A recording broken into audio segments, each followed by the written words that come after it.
جادو اور پراسرار عملیات پر مشتمل ایک کتاب جو اپنے پڑھنے والے کو پاگل، مجنوں یا دیوانہ بنا دینے کی صلاحیت رکھتی ہے، وہ کتاب کوئی اور نہیں بلکہ شمس المعارف الکبریٰ ہے۔ البنی نے اس کتاب کا آغاز حمد و ثنا سے کیا۔ ان کا مقصد علم کے چھپے ہوئے خزانے کو حاصل کرنا تھا، لیکن اس کے ساتھ البنی یہ بھی وارننگ دیتے ہیں کہ اس کتاب کو نااہل لوگوں سے دور رکھا جائے جو اس علم کو ایبزورب نہ کر پائیں، کیونکہ اس کتاب کو پڑھنا عام آدمی کے بس کی بات نہیں۔ یہ کتاب 40 چیپٹرز پر مشتمل ہے۔ آپ کو پتہ ہے 40 کا عدد نیومرولوجی میں ایک خاص اہمیت کا حامل ہے، کیونکہ 40 سال میں نبی کریم صلی اللہ علیہ وسلم کو نبوت ملی تھی۔ حضرت موسیٰ علیہ السلام کا کوہ طور کا سفر 40 دن کا تھا۔ 40 دن کے بعد بچہ ماں کے پیٹ میں شکل میں آنا شروع ہوتا ہے۔ 40 دن تک حضرت نوح علیہ السلام کی قوم پر طوفان نازل ہوتا رہا۔ قیامت سے پہلے ہونے والی بارش 40 دن تک مسلسل ہوتی رہے گی۔ علم الحروف سے اچھے اور برے دونوں مقاصد حاصل کیے جا سکتے ہیں۔ البنی نے اس کتاب کو اللہ کے نام سے شروع کیا، لیکن کچھ ہی صفحات کے بعد یہ کتاب اوکلٹ نالج پر بات کرنے لگی، مذہب کے دائرے سے نکل کر جادوئی دنیا میں داخل ہونے لگی، اور پھر جادوئی دنیا سے سائنٹیفک سوسائٹی کی طرف جانے لگی، اور اس طرح روحانی علوم سے سفلی علوم کا سفر شروع ہوتا ہے، جہاں روحانیت اور شیطانیت میں فرق کرنا ایسا ہو کہ جیسا اندھیری رات میں پہاڑ پر رینگتی ایک چیونٹی کو پہچاننا۔ یہ کتاب موسٹ ڈینجرس کتابوں میں سے ایک ہے۔ اس کتاب کے شروع میں البنی اعداد کے ذریعے صرف فائدہ بیان کرتے ہوئے نظر آتے ہیں، لیکن آگے جا کر جنات کے ذریعے، علم الاعداد کے ذریعے کسی کو بے چین کر دینے یا کسی کو اس حد تک بیمار کر دینے کا طریقہ بھی لکھتے ہیں کہ اس کی موت واقع ہو جائے۔ شمس المعارف میں اکثر عملیات جنات کی حاضری پر مشتمل ہیں، اور ان کا ٹینیور یعنی عملیات کی مدت 3 دن کی ہوتی ہے۔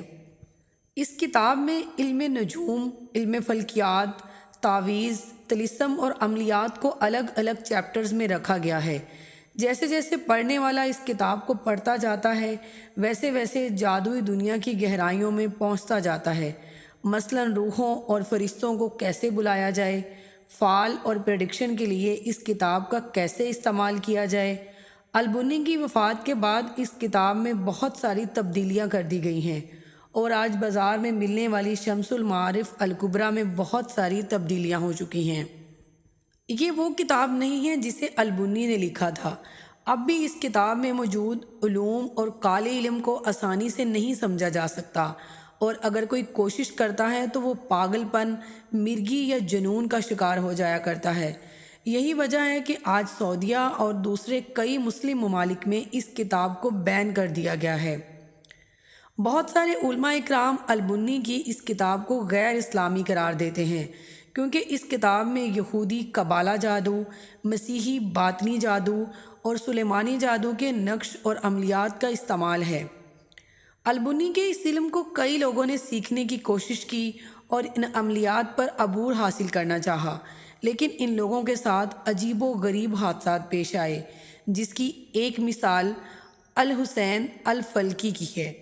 کہا جاتا ہے کہ الحسین الفلکی کے پاس شمس المعارف کا گمشدہ حصہ تھا، اور اسی حصے کو پڑھ کر الفلکی جادو میں کمال رکھتا تھا، لیکن 2003 میں جب الفلکی کی موت ہوئی تو کچھ حیرت انگیز انکشافات ہوئے۔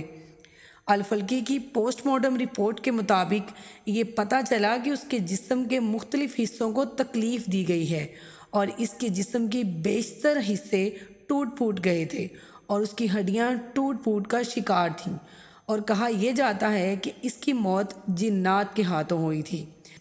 اگر عملیات میں کامیابی نہ ملے تو جن اس انسان کو ہی مار ڈالتا ہے، اور الفلکی کے ساتھ بھی کچھ ایسا ہی ہوا تھا۔ شمس المعارف شاید دنیا کی سب سے پراسرار کتاب ہے، جس میں موجود عملیات چھپے رہنے میں ہی انسانیت کی بھلائی اور بقا ممکن ہے۔ اس کتاب کے آخر میں البنی نے لکھا ہے کہ یہ علم ایک راز ہے، اور بادشاہوں کے راز بادشاہوں کو ہی بتائے جاتے ہیں۔ اسے سب پر ظاہر نہیں کرنا چاہیے، چاہے وہ تمہارا بیٹا ہی کیوں نہ ہو، اور اگر تم نے ایسا کیا تو تم بہت پچھتاؤ گے۔